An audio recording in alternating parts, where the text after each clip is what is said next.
اللہم صلی علی سیدنا و مولانا محمد معدن الجود والکرم وعلی آلہ و صحبہ وبارک وسلم۔ تمام تعریف حمد و ثنا اللہ جل جلالہ کے لیے، زامباد درود و سلام نبی رحمت سید عالم صلی اللہ علیہ وسلم کی ذات والا صفات کے لیے حمد و ثناء کے بعد سورہ آل عمران کی آیت نمبر 185۔ رب کریم نے فرمایا وَمَا الْحَيَاةُ الدُّنْيَا إِلَّا مَتَاعُ الْغُرُورِ، فرمایا یہ جو دنیا کی زندگی ہے یہ ساری دھوکہ ہے، نہیں ہے دنیا کی زندگی مگر ایک دھوکہ۔ دنیا بنانے والا خود فرما رہا ہے، بنانے والا کہہ رہا ہے دھوکہ ہے۔ دنیا کو اللہ تعالیٰ نے عمل کی جگہ بنایا ہے، دار الاسباب بنایا ہے، نیکی کرنے بھیجا ہے، حقوق العباد ادا کرنے ہمیں بھیجا ہے، یہاں بیٹھ کر اپنی جنت کی تیاری کرنے کے لیے بھیجا ہے، دوزخ کی آگ کو ٹھنڈا کرنے کے لیے بھیجا ہے۔ یہ جو مزاج امت مسلمہ نے اپنایا ہے کہ دنیا جمع کرنا، دولت اکٹھی کرنا، اپنی زندگی کی دوڑ پیسوں سے شروع کرنا اور پیسوں پہ ختم کرنا، اس کو پسند نہیں کیا نہ اللہ نے نہ اللہ کے رسول صلی اللہ علیہ وسلم۔ رزق حلال کمانے کو عبادت کہا، لیکن مقصود رزق حلال نہیں، مقصود اللہ کی ذات ہے، مقصود اللہ کے رسول صلی اللہ علیہ وسلم کی ذات ہے۔ ہمارے ہاں بڑی ترتیب کے ساتھ یہ چیز نسل در نسل منتقل ہو رہی ہے کہ پیسہ کیسے جمع کرنا ہے۔ بچہ بڑا سیٹ ہے جی، کس طرح سیٹ ہے؟ کہتے ہیں ڈھیر سارے پیسے کماتا ہے، امپورٹ ایکسپورٹ کا بزنس ہے، مال بیچتا بھی ہے، منگاتا بھی ہے، بڑا سیٹ ہے۔ تو بچے سے پوچھا بیٹے تیرا کیا حال ہے؟ تو سیٹ ہے؟ کہتا بڑی تکلیف میں ہوں، سوتا بھی ہوں تو کانوں میں فون کی گھنٹیاں بجتی رہتی ہیں، آزمائش کا شکار ہوں، صبح و شام تکلیفوں میں وقت بیتتا ہے۔ یہ کس طرح کا سیٹ ہے بچہ؟ ہماری منصوبہ بندی ہوتی ہے کہ بچے کو ایسی جگہ لگانا ہے جہاں سے وہ جھاڑو کے ساتھ پیسے اکٹھے کر سکے۔ کیسے وہ سیٹ ہوگا؟ کس طرح کر کے نظام چلے گا؟ رزق حلال کمانے کو حضور صلی اللہ علیہ وسلم نے عبادت کا درجہ دیا ہے۔ نبی پاک صلی اللہ علیہ وسلم نے حقوق العباد ادا کرنے کو بھی اللہ کے قرب کا ذریعہ بنایا ہے، اور میں نے عرض کی کہ یہ تو صرف منزل نہیں ہے، یہ تو راستہ ہے، یہ تو سفر ہے۔ جو لوگ سفر کوئی منزل بنا لیتے ہیں وہ نادان ہوتے ہیں۔ نبی کریم سید عالم صلی اللہ علیہ وسلم کی خدمت میں عرض کیا گیا کہ یا رسول اللہ صلی اللہ علیہ وسلم کچھ لوگ کہتے ہیں ہم شادی نہیں کریں گے، گھر نہیں بسائیں گے، بچے نہیں پیدا کریں گے، ہم صرف عبادت کریں گے، دن کو روزہ رکھیں گے، رات کو نفل پڑھیں گے، کوئی نکاح نہیں کریں گے، کچھ نہیں کریں گے۔ تو نبی پاک صلی اللہ علیہ وسلم نے فرمایا ان سے کہو کہ تمہارے لیے بہترین زندگی وہ ہے جو میں نے تمہارے سامنے گزاری ہے۔ میں آرام بھی کرتا ہوں، نکاح بھی کرتا ہوں، عورتوں کا حق بھی ادا کرتا ہوں، میں اپنے بچوں کی دیکھ بھال بھی کرتا ہوں۔ فرمایا تم پر تمہارے خدا کا اگر حق ہے تو تمہارے نفس کا بھی تم پر حق ہے، تمہاری آنکھ کا بھی حق ہے، وہ آرام کرنا چاہتی ہے۔ یہ ساری ترتیب ہمیں نبی پاک صلی اللہ علیہ وسلم نے دی، لیکن ہمیں فرمایا کہ مقصود تمہارا خدا ہے، مقصود تمہارے رب کی رضا ہے، تمہارے نبی پاک علیہ السلام کی غلامی تمہاری منزل ہے۔ اتنا لمبا چوڑا معاملہ جو فقط دنیا کا ہم نے بنا لیا ہے، اور پھر اس دنیا اصل جو محبت ہے نا، وہ بیس جو ہے وہ دولت کی محبت ہے، رشتے دولت کے، ناطے دولت کے، تعلقات دولت کے، سلام دعا دولت کی۔ میرے محبوب علیہ السلام نے فرمایا حب الدنیا رأست کل خطیئہ، یہ جو دنیا کی محبت ہے نا یہ ہر گناہ کی جڑ ہے۔ جب انسان دنیا کی دولت سے پیار کرنے لگ جاتا ہے پھر وہ قتل بھی کرتا ہے، پھر وہ ظلم بھی کرتا ہے، پھر وہ زیادتی بھی کرتا ہے، پھر وہ حرام بھی کھاتا ہے، پھر وہ یتیم کو بھی لوٹتا ہے، پھر بیوہ کا مال کھانا بھی اسے پریشان نہیں کرتا، پھر کروڑوں روپیہ ہضم کر لیتا ہے، لکڑ پتھر ہر چیز اس کو ہضم ہونے لگتی ہے۔ اصل بات یہ ہے کہ اسے محبت دنیا کی دولت سے ہو گئی ہے۔ ایک بزرگ کے پاس ایک نوجوان آیا، اس نے کہا حضرت جی میرا نماز میں دل نہیں لگتا۔ تو بزرگ فرمانے لگے تیرا مسئلہ اصل یہ نہیں، تیرا مسئلہ اور ہے۔ نے کہا حضور سمجھا دیں۔ تو وہ فرمانے لگے کچھ بندے ایسے ہیں جو تمہیں ٹیلی فون کرتے ہیں اور تم ان کا فون نہیں اٹھاتے، اور کچھ ایسے ہیں جن کو تم دن میں خود 3 دفعہ فون کر کے حال پوچھتے ہو۔ حضور کیا مطلب؟ فرمانے لگے جس سے پیار نہیں نا، اس سے اظہار بیزاری ہے تو اس کا فون بجتا رہے تو کہتے ہیں میں تھا نہیں، میں موجود نہیں تھا، فون چارجنگ پہ تھا، گھر چھوڑ گیا تھا، بہانہ ہے۔ اور جس سے محبت ہے اس کو ٹیلی فون کر کے کہتے ہیں آپ پریشان تو نہیں ہوتے، بس میرا سلام لینے کو دل کر رہا تھا۔ فرمانے لگے کہ تیرا اصل مسئلہ یہ ہے کہ تو نے محبت نہیں کی اللہ رسول سے۔ اگر تیرا خدا رسول سے پیار ہوتا تو یہ جملہ کیسے آتا کہ نماز کو دل نہیں کرتا؟ پھر تو تیرا تہجد کو بھی دل کرتا، پھر تو تیرا ہر وقت قرآن پاک سینے سے چمٹائے رکھنے کو دل کرتا، اس لیے کہ تیرا مقصود اللہ کی ذات ہوتی۔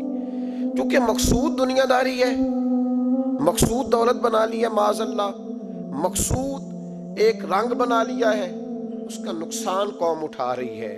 نقصان رشتوں میں، ناتوں میں حسن نہیں رہا، پیار نہیں رہا، ترتیب نہیں رہی۔ ایک ناروے سے دوست نے فون کیا، مجھے کہنے لگے آپ بڑی تقریریں کرتے ہیں، کوئی ہمارے حق میں بھی کر دو۔ تو میں نے کہا کہ آپ کو کیا ہے؟ کہنے لگے آپ پردیسیوں کی مجبوریاں نہیں سمجھتے۔ میں نے کہا کیا ہوا؟ کہنے لگے حضرت جی شکوہ ہے کہ ہمارے اپنے ہمیں جب بھی فون کرتے ہیں وہ یہ نہیں پوچھتے کہ شام کا کھانا کھایا ہے کہ نہیں کھایا، وہ کہتے ہیں وہ شادی آ گئی ہے تو جلدی کرو، پیسے بھیج دو، فٹافٹ کرو۔ کہتے ہیں کبھی کسی نے ہم سے ہمارا حال ہی نہیں پوچھا، کبھی کسی نے یہ غور ہی نہیں کیا کہ وہ پردیس میں گیا ہے، اور انشاءاللہ پردیسی کوئی بھی نہ تھی وے ککھ جنا تو پارے تاڑی مار اڑانا باہو اسی آپ ہی اڈن ہارے۔ تو تیار بیٹھے ہیں، حال ہی کوئی نہیں پردیس میں۔ یہاں حال یہ ہے کہ جو فون کرتا ہے، ایک بزرگ کہنے لگے کہ 22-23 سال دیے ہیں پردیس کو، تو اپنی ہی بیوی کو فون کیا ہے کہ اب نہیں ہوتا، گھٹنوں میں درد رہتا ہے، کمر کمزور ہو گئی ہے، اب میرا دل کرتا ہے کھا رہا ہوں، اور میں اپنے گھر میں بیٹھ کے بچوں کے بیچ بیٹھ کے روٹی کھاؤں۔ اعصاب کمزور ہو گئے، دل کی دھڑکن تیز رہتی، پتہ نہیں کب وقت آ جائے۔ تو کہتے ہیں میری بیوی جسے میرے دکھ سکھ کا ساتھی ہونا چاہیے، وہ کہتی ہے چلیں 3-4 سال اور لگا لیں پھر آ جانا۔ وہ بھائی کیا اس شخص کے ساتھ کیا تعلق ہے؟ اس کا بھائی اسے فون کرتا ہے تو کہتا ہے میں پیسے دے دوں گا، جب آؤ نا تو ایک موبائل ضرور لے آنا۔ اس کو لوگ فون کرتے ہیں، رابطہ کرتے ہیں کہ جناب وہ ایک چھوٹی سی چیز، وہ میں پیسے دے دوں گا، تو پیسے دینے ہیں تو یہاں سے کون سی چیز نہیں ملتی؟ صرف فرمائشیں، لوگوں کے ساتھ تعلق صرف جیب کا، رشتہ صرف جو ہے وہ تعلق صرف اس چیز کا کہ وہ آدمی ایک ATM مشین ہے تو فٹافٹ کارڈ ڈالو تاکہ آپ کے حصے کے پیسے نکل آئیں۔ یہ مزاج اس نے نقصان کیا ہے، دراڑیں پڑ گئی ہیں، حالات بگڑ گئے ہیں۔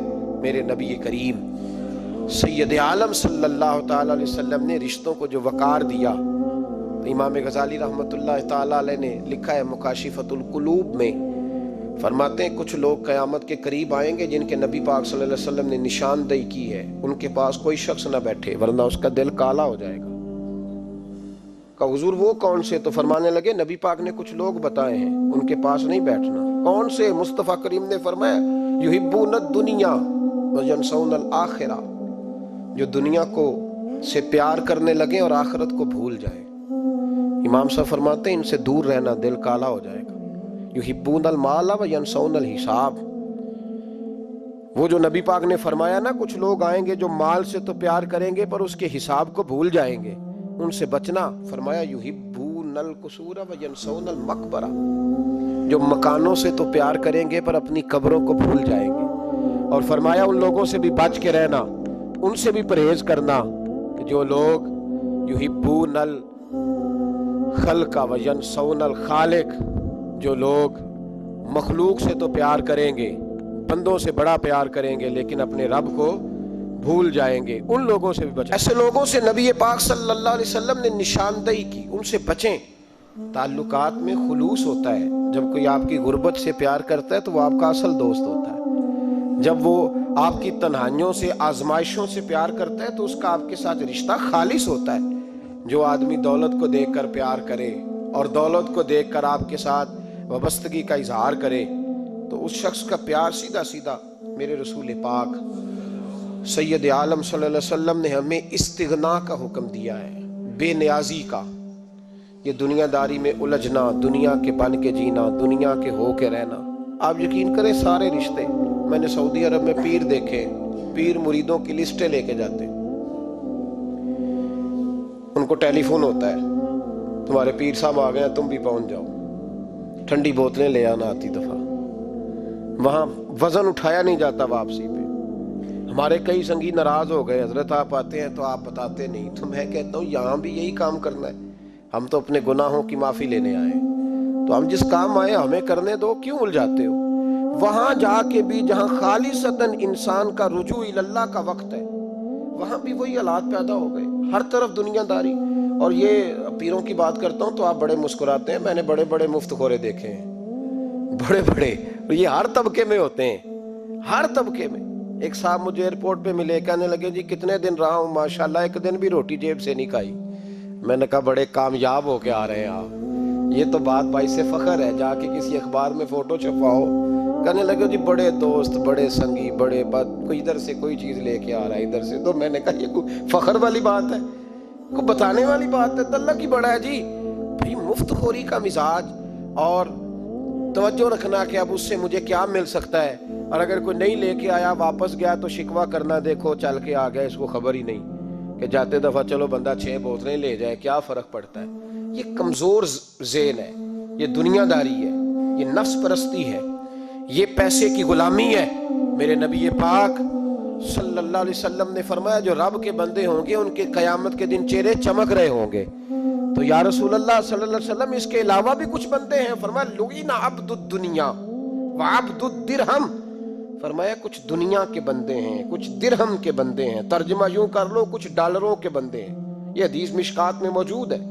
ڈالر کے، ریال کے، لاکھ کے، کروڑ کے بندے. حضور وہ کون ہے؟ فرمایا لعن عبد الدنیا وعبد الدرہم. جو دنیا کا اور دولت کا بندہ بنے وہ لعنتی ہے، ملعون ہے. یہ خدا کا بندہ رہا ہی نہیں، یہ پیسوں کا بندہ بن گیا ہے، دولت کا بندہ بن گیا ہے. اس کا معیار بدل گیا ہے. حضرت سالم بن عبداللہ بن عمر، حضرت عمر فاروق کے پوتے تھے، کعبے کا طواف کر رہے تھے. طواف مکمل ہوا، 8واں استلام کر کے مقام ابراہیم کے پاس نماز پڑھنے لگے تو خلیفہ وقت کا آ گیا، گورنر. السلام علیکم کے بعد اس نے فوراً بات چھیڑی، کہنے لگا حضور کوئی حکم ہو تو بتائیے گا. تو آپ کہنے لگے تو بڑا ہی بیوقوف ہے یار، تجھے کس نے گورنر بنایا؟ بڑا تو بیوقوف ہے، تجھے تو سلیقہ ہی نہیں بات کرنے کا. حضور کیا ہوا؟ فرمانے لگے خدا کے گھر میں آ کے اور کعبے کے سامنے کھڑے ہو کے میں بندوں سے سوال کروں، یہاں کے بھی بندوں سے مانگوں؟ تو بڑا ہی بیوقوف ہے. سامنے اس کا گھر ہے، سامنے اس کا گھر ہے بیت اللہ اور حجر اسود اور مقام ابراہیم اور مقام ملتزم، اور یہاں بھی میں بندوں سے مانگوں؟ کہتا ہے مجھے بھی کبھی کسی نے ڈانٹا نہیں تھا، میرے بھی پیروں تک پسینہ نکل گیا. تو میں مسجد الحرام سے باہر نکل کے، یوں سمجھ لیں کہ جب لوگ باب عبدالعزیز سے یا باب فہد سے باہر آ جاتے ہیں، کہتے ہیں باہر نکل کے نا میں کھڑا ہو گیا. میں نے کہا چلو فارغ ہو کے آتے ہیں تو بات کرتا ہوں. حضرت فارغ ہو کے آئے تو میں نے کہا حضور اب تو بیت اللہ سامنے نہیں، اب بھی کوئی سوال کرے. تو فرمانے لگے اچھا ضروری ہے؟ کہا حضور ضروری ہے. تو فرمانے لگے چل پہلے بتا تجھ سے دین مانگوں کہ دنیا مانگوں، بول. تو کہنے لگا حضور میرے پاس تو دنیا ہی ہے، دین تو آپ کے پاس ہے. جب یہ جواب دیا تو حضرت سالم چلنے لگے اور چلتے چلتے فرمانے لگے جا اپنا کام کر، دنیا تو میں نے اس سے کبھی نہیں مانگی جس نے دنیا بنائی ہے، میں نے اس سے نہیں کبھی مانگی، تو کیا حیثیت رکھتا ہے؟ میں نے تو اس سے بھی جب بھی مانگا ہے یا اس کا قرب مانگا ہے یا اس کے رسول کی غلامی مانگی ہے، تو اس سے نہیں مانگتا جس نے بنائی ہے. تو کیا دے سکتا ہے؟ تیری کیا حیثیت ہے؟ تو بھائی ان لوگوں نے قریب پھٹکنے نہیں دیا، ان کے قریب یہ چیز آئی نہیں. بے نیاز لوگ تھے، توجہ ہی نہیں تھی. حضرت محبوب سبحانی غوث اعظم شیخ عبد القادر جیلانی رضی اللہ تعالیٰ آپ ایک کاروبار بھی کرتے تھے تو آپ کا کچھ مال آ رہا تھا جہاز کے ذریعے. ایک بندے نے خبر دی کان میں، حضور جہاز ڈوب گیا. فرمانے لگے الحمدللہ الحمدللہ. ڈوب گیا جناب. یہاں جہاز ڈوب جائے تو بندہ بھی ڈوب جاتا ہے. کہتے ہیں صاحب انتقال کر گئے، 10 لاکھ کا نقصان ہو گیا تھا، مال ڈوب گیا پورا جہاز ہی. فرمایا الحمدللہ. اور تم نے جلدی کی خبر دینے میں سبق پڑھا رہا تھا، کیوں مجھے دخل اندازی دی تم نے میرے کام میں، کیوں دخل اندازی کی؟ سب الحمدللہ. تھوڑی دیر کے بعد اس نے پھر کان میں کہا حضور وہ غلط خبر تھی، جہاز بچ گیا. فرمانے لگے الحمدللہ. پھر شاگردوں سے کہنے لگے میرا چہرہ دیکھ رہے تھے پہلی خبر کے بعد بھی، اس خبر کے بعد بھی؟ کہا حضور دیکھ رہے تھے. فرمایا کوئی تبدیلی تو نہیں آئی؟ کہا حضور نہیں. فرمانے لگے شکر الحمدللہ، رب نے میرا دل دولت سے نہیں جوڑا، اپنی ذات کے ساتھ جوڑ کے رکھا ہوا ہے. تبدیلی تو نہیں آئی. یہاں تو ٹینشن ہی ٹینشن ہے، ڈپریشن ہی ڈپریشن. اور بات کس کی ٹینشن ہے؟ پیسے کوئی نہیں، دولت کوئی نہیں. کوئی چکر چل جائے نا کبھی، اس سے بھی کبھی پوچھ جس کے پاس ہے وہ تجھ سے زیادہ غریب ہے. اس سے کبھی پوچھ، وہ تجھ سے زیادہ آزمائش میں ہے. غریب شہر تو فاقوں سے مر گیا، لیکن امیر شہر نے ہیرے سے خودکشی کر لی. اس کو بھی تو پوچھ اس کا کیا حال ہے. دانش مندان دا کم نہیں، دل دنیا نہ لانا، اس ووٹی کئی خامد کیتے تے جو کیتا سو کھانا. یہ تو کام ہے اس کا. بڑے آئے بڑے چلے گئے، بڑے آئے بڑے نکل گئے، توجہ ہی نہیں، مزاج ہی نہیں. حضرت مولا علی شیر خدا، علی المرتضیٰ، امام الاولیاء، صاحب صدق و صفا، داماد مصطفیٰ صلی اللہ علیہ وسلم، اسد اللہ، حضرت علی شیر خدا رضی اللہ تعالیٰ عنہ کوفے کے چوک میں کھڑے تھے تو کہہ رہے تھے یار میری نہ طامت پرانی ہو گئی ہے، یہ میں نے زرہ بیچنی ہے، کوئی بندہ مجھ سے خرید لو تاکہ میں نئی طامت لے لوں. ایک بندہ کان میں کہنے لگا حضور طامت کے پیسے بھی نہیں. فرمانے لگے پیسوں کو چھوڑ، علی کا سینہ دیکھ، اللہ نے ایمان کی دولت سے بھرا ہوا ہے. پیسے اہمیت نہیں رکھتے، ان کی وہ اہمیت نہیں جو دنیا نے بنا لی ہے. فرمایا ضرورت نہیں تھی، اب ذرا احساس ہوا ہے کہ زیادہ ہی پھٹ گیا ہے، پردہ نہیں صحیح طرح پورا کرتا، تو میں نے کہا چلو زرہ بیچ کے نیا لے لے. ضرورت نہیں، مزاج نہیں، طبیعت نہیں، انہوں نے ماحول نہیں بنایا. ہمارے تو حد ہو گئی، اتنا بری حالت ہے کہ ناقابل برداشت. حضرت عمر فاروق رضی اللہ تعالیٰ عنہ صحابہ نے مسجد نبوی میں بیٹھ کے میٹنگ کی. عمر کی تنخواہ بڑی تھوڑی ہے مال غنیمت میں سے، اب تو عمر کے پوتے بھی ہیں، نواسے بھی ہیں، رشتہ داریاں بھی ہیں، تعلق بڑھ گئے ہیں اور عمر فاروق بوڑھے بھی ہو گئے. میٹنگ ہوئی مسجد میں، اس طرح کریں کہ عمر کا کچھ تھوڑا سا نا مشاعرہ، کچھ تنخواہ، کچھ خدمت، کچھ وظیفہ بڑھا دیں. بات طے ہو گئی. جب مکمل ہو گئی تو کہنے لگے یہ بتاؤ شیر سے بات کس نے کرنی ہے؟ ادھر جائے گا کون؟ پہلے اس کا نام تو بتاؤ، وہاں جائے گا کون؟ تو انہوں نے کہا یہ تو ہم نے سوچا ہی نہیں، بات تو بڑی تگڑی ہے، عمر سے کون بات کرے گا؟ یہاں جتنا مرضی تگڑا پیر ہو، آپ نذرانہ لے کے جائیں، مسئلہ ہی کوئی نہیں. ابھی کسی کو کہنا پڑا ہے؟ تو کہتے ہیں جناب کون بات کرے گا؟ تو ایک صحابی کہنے لگے کہ حضرت عمر رضی اللہ تعالیٰ عنہ کی جو صاحبزادی ہیں نا، حضرت حفصہ رضی اللہ تعالیٰ عنہ، وہ ام المومنین بھی ہیں، حضور علیہ السلام کی زوجہ ہیں، مومنوں کی ماں ہیں، ان سے کہتے ہیں، اور ان کے والد بھی ہیں. تو حضرت حفصہ سے کہا تو جناب حفصہ چل کے گئیں حضرت عمر کے پاس، جا کے کہا ابا جی ایک بات کرنی تھی. انہوں نے کہا بیٹے کرو. تو ان کو بھی پتا تھا نا جاہو جلال کا. کہنے لگے ابا جی مسجد نبوی میں صحابہ کی میٹنگ ہوئی ہے، ایک ہی محلے میں ایک ہی شہر میں لوگ رہتے ہیں تو ایک دوسروں کی خرچوں کا ضروریات کا پتہ ہے. کہتی ہے میں نے پس منظر سارا کر کے بات کی، میں نے کہا سب کو پتہ ہے کہ آپ کے خرچے بڑے بڑھ گئے ہیں، تو مجھے نا انہوں نے حضور کی زوجہ سمجھ کے، قابل احترام سمجھ کے میری ذمہ لگایا ہے کہ تھوڑے سے پیسے آپ کے بڑھانے ہیں. تو حضرت عمر فاروق رضی اللہ تعالیٰ عنہ کی صاحبزادی کہتے ہیں عمر کو اتنا جلال آیا کہ اٹھ کے کھڑے ہو گئے. کہنے لگے حفصہ ان لوگوں کے نام بتا، میں انہیں دروں سے ماروں گا اور اس طرح ماروں گا کہ ان کی کمر پہ نشان پڑے، ان کی کمروں پہ نشان پڑے، اس انداز میں درے ماروں گا کہ مجھے زخم نظر آئیں. ابا جی اتنا جلال کس بات کا؟ سادی سی بات ہے. تو سیدنا عمر فاروق رو پڑے، کہنے لگے سادی سی بات ہے؟ میرے لیے مسجد نبی میں بیٹھ کے میٹنگ ہوتی رہی کہ عمر کو دولت دینی ہے. لوگوں نے یہ مجھے سمجھ لیا ہے, مسجد نبی میں بیٹھ کر میرے لیے یہ میٹنگ ہوتی رہی کہ عمر کو پیسے دینے ہیں, اس کو دولت کے ساتھ ہم نے نواز رہے. مسجد نبی میں میرے لیے کس کو یہ جرت ہوئی؟ فرمایا حفصہ کاش کہ تو میرے پاس پیغام لے کے نہ آتی, کوئی اور آتا اور پھر میں اسے دروں سے مارتا. حضرت حفصہ کہتی ہے میں خاموش ہوئی تو میری طرف دیکھ کے فرمانے لگے بتا نا تو نبی پاک کے گھر میں رہتی تھی, میرے مصطفیٰ کا طریقہ کیا تھا, کرنا بات اس طریقے پہ میرے ساتھ گفتگو کر.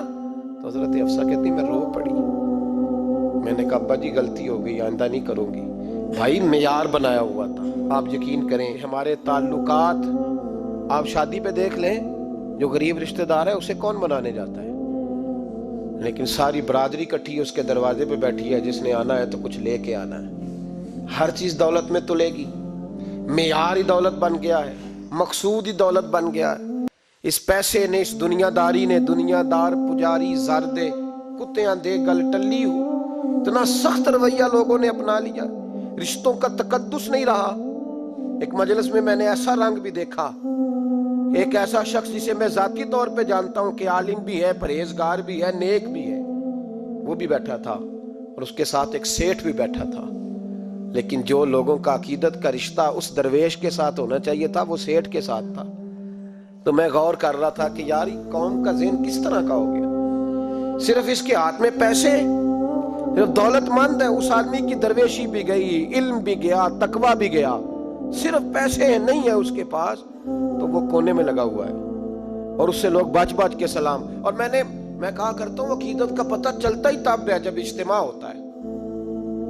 اکیلے درویش بیٹھے ہیں تو سب جھک کے سلام لیتے ہیں, اور جب وہ 2 MNA کے بیچ, 3 MPA کے بیچ, 5-7 سیٹھوں کے بیچ بیٹھے گا پھر تیری عقیدت کا پتہ چلے گا. پھر پتہ چلے گا تیرا اللہ کے بندے سے رشتہ کس طرح کا ہے اور دولت کے بندے کے ساتھ رشتہ کس طرح کا. ہمارے رویوں کے اندر یہ فرق ہے کہ ہم اس وقت آدمی کو تولتے ہیں کہ اس کے پاس دولت کس طرح کی ہے. وقت کے امیر تھے حضرت عمر بن عبدالعزیز, توجہ ہے میری بات پر. حضرت عمر بن عبدالعزیز بادشاہ تھے.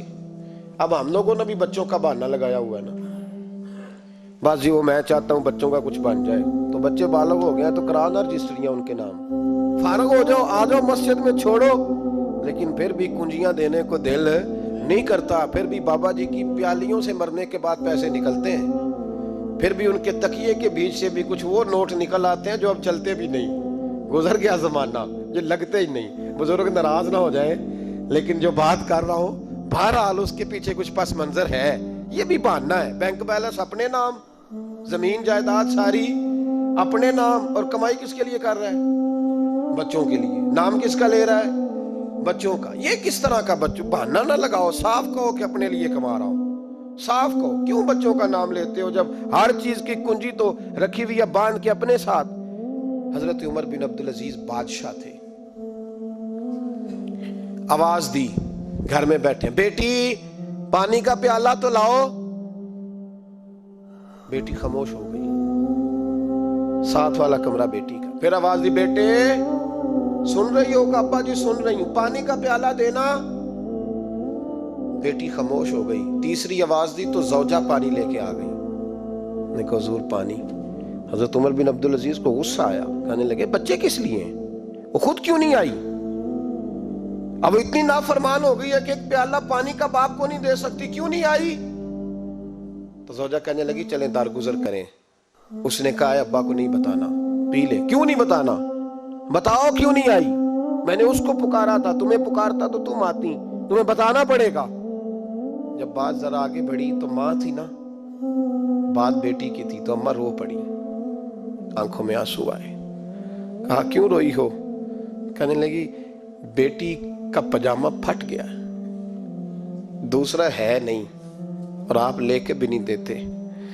کمرے میں بیٹھ کے تو پجامہ سی رہی ہے, تو کہہ رہی تھی ابا کو بتانا نا, انہیں تکلیف ہوگی. تو وہ اس کے پاس دوسرا ہوتا تو آ جاتی, ایک ہی تھا, تو اس لیے نہیں آئی. حضرت عمر بن عبدالعزیز اٹھے, سر سجدے میں رکھا, کہنے لگے یا اللہ تیرا شکر ہے, تو نے میرے بچوں کو بقدر ضرورت روزی عطا فرمائی ہے. یا اللہ تیرا شکر ہے.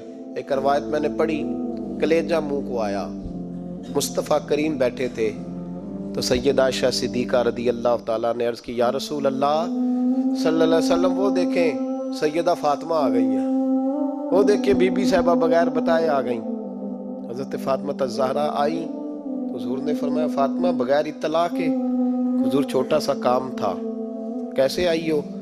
تو بی بی صاحبہ نے نا، عورتوں کا پلو ہوتا ہے نا چادر کا، پلو کھولا تو ایک روٹی بندھی ہوئی تھی، ایک روٹی چادر میں۔ یہاں لوگ زیور باندھتے ہیں، دولت باندھتے ہیں، ایک روٹی حضرت فاطمہ نے پلو میں باندھی، کھول کے پیش کی۔ کہا بیٹے یہ کیا ہے؟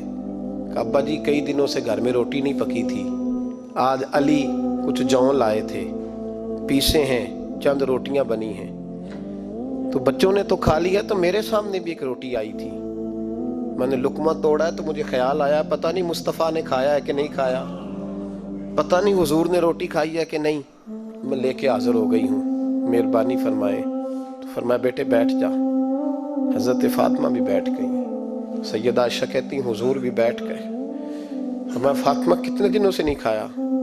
عرض کی حضور 3 دن سے۔ فرمایا بیٹے میں نے 5 دن سے نہیں کھایا، آ جا۔ دونوں باپ بیٹی مل کے کھاتے ہیں، روٹی 2 حصوں میں حضور نے بانٹی، فرمایا چل آدھی تو کھا آدھی میں کھاتا ہوں۔ حضرت فاطمہ نے لقمہ توڑ کے منہ میں رکھا تو رو پڑی، حضور 5 دن سے نہیں کھائی۔ فرمایا بیٹے چپ کر، ہمارا دنیا سے کیا تعلق، ایک پل رہ گیا ہے، بس اللہ پھر جنت کی ساری نعمتیں عطا فرما، رونے والی بات ہی نہیں ہے اس میں، بس ہمارا کیا تعلق، ایک پل ہے، پھر مالک بڑا کچھ عطا کرے گا۔ او بھائی جو کائنات کے مالک و مختار تھے، جو ابرو کا اشارہ کرے تو حضرت جبریل جنت کی نعمتیں لے کے آ جائیں، انہوں نے تو دنیا کی جانب توجہ ہی نہیں کی، ان کا تو خیال ہی نہیں آیا، دنیا ہی دنیا، دولت ہی دولت، ہر آدمی دولت کے ترازو میں تلنے لگا ہے۔ اب تو کلیجہ پھٹتا ہے، اب تو لوگ پوچھتے ہیں، اور میں کبھی کبھی بڑا مجبور ہوتا ہوں، آزمائش میں آ جاتا ہوں، لوگ کہتے ہیں جناب آپ سے کچھ قرآن کی آیات سننی ہے، آپ کتنے پیسے لیں گے؟ کچھ حدیثیں سننی ہیں، کیا اس کا معاوضہ ہوگا؟ آپ سے اس نبی کا نام سننا ہے جس کا آپ کھاتے ہیں، جس کے نام پر آپ نے عزتیں لی ہیں، ان کا نام سننا ہے، آپ کا ریٹ کتنا ہے، آپ کتنے میں بیچیں گے؟ وہ نعت جو غذا ہے وہ کتنے میں بکے گی؟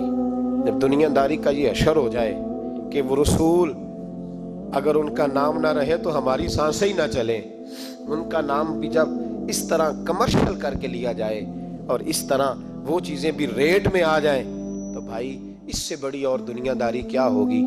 میرے رسول کریم سید عالم نور مجسم صلی اللہ علیہ وسلم نے اس دنیا کو محبوب نہیں رکھا، قاری نہیں بنایا، ماحول ہی نہیں بنایا۔ حضرت عیسیٰ علیہ السلام کی 450 سال عمر، کتنی؟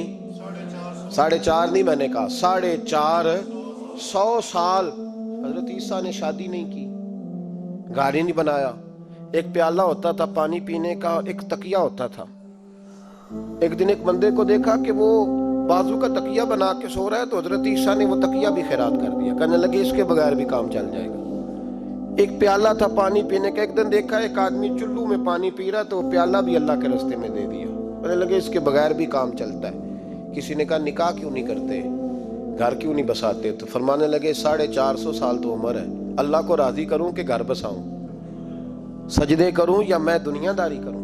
بھائی اسلام نے آپ کے لیے سہولت کر دی، میرے لیے آسانی کر دی کہ تیرا بچے پالنا بھی عبادت ہے، تیرا گھر بار چلانا بھی دینداری ہے، لیکن مقصود نہ اس کو بنا، اس کو مقصود نہ بنا، دنیا داری میں اتنا الجھ نہ، بقدر ضرورت لے، اس طرح کا رویہ اختیار نہ کر۔ اور ایسا ہو سکتا ہے ابھی چند سال ہوئے مولانا عبدالستار خان نیازی علیہ رحمہ نے پردہ کیا، وفاقی وزیر رہا وہ شخص، زمانہ بتایا، پاکستان کی میلی سیاست کے اندر رہ کے وقت گزارا، لیکن جب ان کا جنازہ اٹھا تو ان کے اکاؤنٹ میں اتنے پیسے نہیں تھے کہ کفن کا کپڑا بھی خریدا جا سکے، کفن کے کپڑے کا بھی پیسہ نہیں تھا۔ او بھائی یہ لوگ ہیں یار، وفاقی درجے کا شخص ہو کے گزرے اور وزارتیں اس کے آگے پیچھے بھاگیں، اور ہر الیکشن میں وہ بندہ ایم این اے کی سیٹ جیت جائے، اور پھر رخصتی کا وقت آئے تو اس کا حال یہ ہو کہ کوئی شخص کہے کہ چلو 250 اکاؤنٹ سے نکلا ہے تو باقی مجھ سے لے لو تاکہ کفن کا بندوبست ہو سکے، اس کا مطلب ہے کہ آج بھی یہ رنگ ہوتا ہے۔ اور وہ پگڑی تگڑی باندھتے تھے، سوٹ اعلیٰ پہنتے تھے، تو لوگ کہتے تھے یہ کیوں کرتے ہو؟ فرماتے میں مصطفیٰ کا فقیر ہوں، لوگ تو نہ مجھے فقیر سمجھے، ایسا تو نہ ہو دنیا دینے لگ جائے کہ حضرت کے پاس پہننے کو کپڑا نہیں تو چلو کچھ دو، میں اپنے پردے اپنے اللہ کے ساتھ رکھنا چاہتا ہوں۔ بھائیو، ان لوگوں نے وقار کے ساتھ وقت گزارا۔ اس انداز سے تھوڑا باہر آؤ۔ اپنے ساتھ ہم نے اتنی زیادتی کر لی ہے، اتنا ظلم کر لیا کہ سوائے دولت کے، سوائے دنیا دار، خالص وہ روحانی سلسلہ طریقت کا، تصوف کا، وہ بھی سارا اسی۔ حضرت ابو الحسن خرقانی درویش تھے، محمود غزنوی بادشاہ وقت تھا، کہتا میں دعا کرانے گیا تو میں نے وہی سمجھا جو سب کے بارے میں سمجھا جاتا ہے، گفٹ پہلے لے گیا، میں نے کہا 2 تھیلیاں شرفیوں کی لے جاتا ہوں، بابا دعا صحیح کر دے گا، نذرانہ نہیں سود ہے پیران حرم کا۔ تو کہتے ہیں 2 شرفیوں کی تھیلیاں پہلے لے گیا کہ رکھوں گا تو بابا میرے حق میں نرم ہو جائے گا۔ میں نے وہ اب ذہن یہ بنا کے گیا تھا، حضرت اب کیا کر رہے ہیں؟ جمعے کا دن تھا تو کچھ سالکین طریقت مریدین جھاڑو لگا رہے تھے، تو سر میں کھجلی ہوئی تو پگڑی اتار کے ایک مرید سے کہنے لگے دیکھ کہیں جمعے تو نہیں پڑ گئی؟ تو ایک جمعے دیکھ رہا ہے، وہ کہتا ہے میں جمعے دیکھ رہا تھا، حضرت نے سر جھکایا ہوا تھا تو محمود غزنوی داخل ہو گیا، تو جو جمعے نکالنے والا کہنے لگا او ہو فرمانے لگے کیا ہوا؟ کہا حضور بادشاہ آ گیا۔ کہنے لگے چھوڑ، بادشاہ تو آتے جاتے رہتے ہیں، میں نے سمجھا تھا کوئی تگڑی سی جوں تیرے ہاتھ لگ گئی ہے، تو نے تو اس طرح کر کے شور مچایا جیسے بڑا کوئی انقلاب، بادشاہ آتے جاتے رہتے، بندہ یہ کیا ہو گیا؟ جوں دیکھ دھیان سے۔ تو محمود کہتا ہے میں تو دنیا دار قسم کا صوفی سمجھ کے آیا، تھیلیاں بھی شرفیوں کی رکھیں، تو بابا جی سے دعا کے لیے کہا میں سومناتھ کے مندر فتح کرنے جا رہا ہوں، دعا کرنا۔ تو بابا جی نے اندر سے کرتا منگایا، کہنے لگے یہ میں نے ابھی اتارا ہے کپڑے بدلنے کے لیے، جب بڑی مشکل پڑ گئی تو کرتا سامنے رکھ کے دعا مانگنا، اللہ اس کے وسیلے سے فتح عطا کر دے گا۔ جو مشکل ہوگی تیری تر دامنی پہ شیخ ہماری نہ جائیے، ہم دامن نہ چھوڑ دے تو فرشتے وضو کریں۔ اور اقبال کہنے لگے نہ تیگ و تیر میں نہ لشکر و سپاہ میں ہے، جو بات مرد کلندر کی بارگاہ میں ہے۔ کو معمولی لوگ ہوتے ہیں؟ اقبال کہنے لگے ید بیضا لیے پھرتے ہیں اپنی آستینوں میں، انہوں نے بغل میں ہاتھ رکھا ہوا ہے، اگر کھول دیں تو اللہ اسی طرح برکات کا فیض عطا کر دے جو حضرت موسیٰ کے ید بیضا کو ملا ہوا۔ کو معمولی لوگ ہوتے ہیں؟ غبار آلود سمجھ کر حکارت سے نہ دیکھ ان کو، انہی کی ٹھوکروں سے سلطنت بنتی اور بگڑتی ہے۔ یہ تگڑے لوگ وہ علیحدہ بات ہے کہ جڑے محرم راز حقیقت دے وہ راز حقیقت کھول دے نہیں، تے جنہ ویکھیا نہیں ہو کرن گلاں، جنہ ویکھ لیا ہو تے بول دے ہی نہیں۔ یہ بات علیحدہ ہے کہ وہ بیان کرنا پسند نہیں کرتے، پردوں میں چھپے رہتے ہیں، ورنہ تو اللہ نے بڑے اعزازات دیے ہوتے۔ محمود کہنے لگا کہ بابا جی نے دعا کی اللہ اگر اس کی نیت صحیح ہے تو اسے کامیابی عطا کرنا، اس کی مدد کرنا۔ مجھے کہنے لگے کچھ کھائے گا؟ میں نے کہا کھانا ہے۔ تو کہنے لگے بادشاہ کے لیے وہ کھانا لانا جو سویرے میں نے کھایا ہے۔ تو میں نے کہا پیروں کا لنگر ہوگا، چھوٹے گوشت کی یخنی میں انہوں نے روٹیاں بریک کر کے ڈالی ہوں گی، حضرت کی صحت ٹھیک نہیں رہتی، گھٹنوں میں درد ہے، تو میں تو یہ سمجھا تھا کہ کوئی دیسی گھی کی چوری آئے گی، لیکن ٹکڑا آیا ایک روٹی کا، آدھا خشک ٹکڑا اور پانی کا پیالہ۔ تو کہتے ہیں میں نے اس کو کاٹ کے نا دانتوں کے ساتھ جب نگلنا چاہا تو یہاں اڑ گیا میرے گلے میں، کبھی اس طرح کا کھانا کھایا ہی نہیں تھا۔ تو کہتے ہیں حضرت نے 2 شرفیوں کی تھیلیاں اٹھا کے میری طرف پھینکی، کہنے لگے جس طرح ہمارا کھانا تیرے گلے میں اڑ گیا تیری دولت بھی ہمارے گلے میں اڑ جائے گی، اٹھ اور نکل، اللہ خیر کرے۔ کہتے ہیں میرے دل نے گواہی دی کہ یار یہ عام دنیا دار نہیں، یہ رب کریم کا بندہ ہے۔ کہتے ہیں اب جب میں پہلے انہوں نے کوئی لفٹ ہی نہیں کرائی جب گیا، اب جب میں جانے لگا نا اٹھ کے واپس تو حضرت اٹھ کے میرا استقبال کیا، مجھے سواری تک چھوڑنے گئے تو میں نے کہا حضور جب آیا تھا آپ نے منہ ہی نہیں لگایا، اور جب جانے لگا تو اتنا اعزاز۔ فرمانے لگے جب تو آیا تھا تو بھی تو یہی سوچ رہا تھا نا کہ 2 شرفیاں دوں گا تو بابا نرم ہو جائے گا، تو میں تجھے کیوں پروٹوکول دیتا؟ اب جاتی دفعہ تیرے دل نے بھی گواہی دی ہے کہ یہ کوئی دنیا دار نہیں، یہ رب کا بندہ ہے، تو رب کے بندے کے پاس آئے تو تیری عزت نہ کروں۔ عرض یہ کرنا چاہ رہا ہوں کہ اتنی لمبی چوڑی دنیا داری اس کو مقصود نہ بناؤ، یہ جب مقصود بن جاتی ہے تو بے کیف سجدے، بے سرور زندگی، کسی کا پیار نہیں رہتا۔ غریبوں کے بارے میں بھی لوگ تبصرہ کرتے ہیں، ہم سے نہیں غریب پالے جاتے، کمائے محنت کرے کھائے، پھر لوگ دھتکارتے ہیں۔ پھر لوگوں کے اندر سختی آتی ہے جب مقصود دولت ہوتی ہے، اور جب مقصود اللہ کی رضا ہوتی ہے پھر اللہ انسانوں کے دلوں کو نرمی عطا فرماتا ہے۔